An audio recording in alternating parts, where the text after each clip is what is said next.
Who's the judge? The judge is God. Why is he God?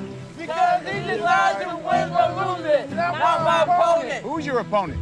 He doesn't exist. Why does he not exist? Because he is millions and sixteen forces do not speak. Who's the judge? The judge is God. Louder. The judge is God. Why is he God? Because he decides to win or lose it, not my opponent. Who's your opponent? He doesn't exist. Why does he not exist? Because he is millions and sixteen forces do not speak. Speak the truth. Speak the truth. Denzel Washington's The Great Debaters, the American historical fiction drama, is based on the true story of Professor Melvin B. Tolson and his Wiley College debaters in their struggle for dignity and justice. This was the America of the 1930s. Jim Crow laws were common, segregation was the norm, and lynch mobs were a fear for African Americans. Professor Tolson picks 4 students for his team. The youngest, James Farmer Jr., the same James Farmer who later became a pioneer of the civil rights movement and was the initiator and organizer of the first freedom ride in 1961, which eventually led to the desegregation of interstate transportation in the United States.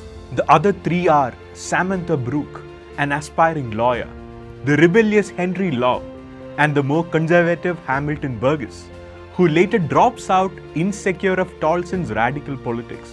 Inspired and with nearly undefeated season, the Wiley College debate team goes on to challenge Harvard, historically the University of Southern California, in the national championship.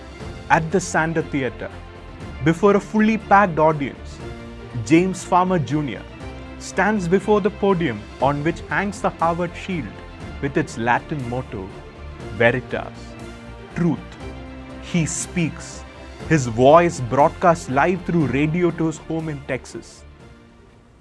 Civil disobedience is a moral weapon in the fight for justice. What we bear witness to as the debate progresses is a persuasive but deeply combative exploration of the moral spirit that drives civil disobedience. Is it anarchy or is it justice? For Gandhi, it was beyond both of these. It was Satyagraha. It was the aagraha, the plea for Satya or truth. Who's the judge? Judge is God. Why is he God? Because he decides who wins or loses, not my opponent. And who is your opponent? He doesn't exist. And why doesn't he exist? Because he is a mere dissenting voice to the truth I speak.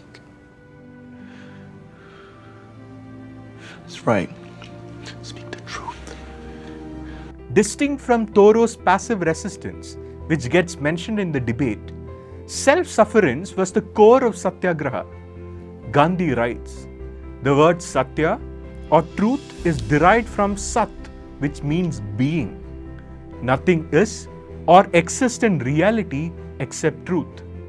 That is why Sat or truth is perhaps the most important name of God. In fact, it is more correct to say that truth is God than to say God is truth. Almost 2 decades since the Wiley College's historic debate, Dr. Martin Luther King Jr., inspired by Gandhi, visited Highlander Folk School in Tennessee. As part of the meeting, folk singer Pete Seeger got up with his banjo. He plucked out a song he had learned at Highlander and led the audience in singing it. Dr. King found himself humming the tune in the car. There is something about that song that haunts you, he said to his companions. That song was, We Shall Overcome. We shall overcome. Oh, deep in my heart, I do believe we shall overcome someday. It soon became the anthem of the civil rights movement of the 1950s and 60s. It offered courage, comfort, and hope as protesters confronted prejudice and hate in the battle for equal rights for African Americans. Just 4 days before his death, on March 31st, 1968, Reverend Dr. Martin Luther King Jr. delivered the speech at the National Cathedral in Washington, D.C., where he said, But we shall overcome And I tell you why. We shall overcome because the arc of the moral universe is long, but it bends toward justice.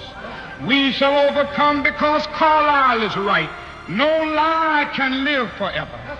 We shall overcome because William Cullen Bryant is right. Truth crushed to earth will rise again.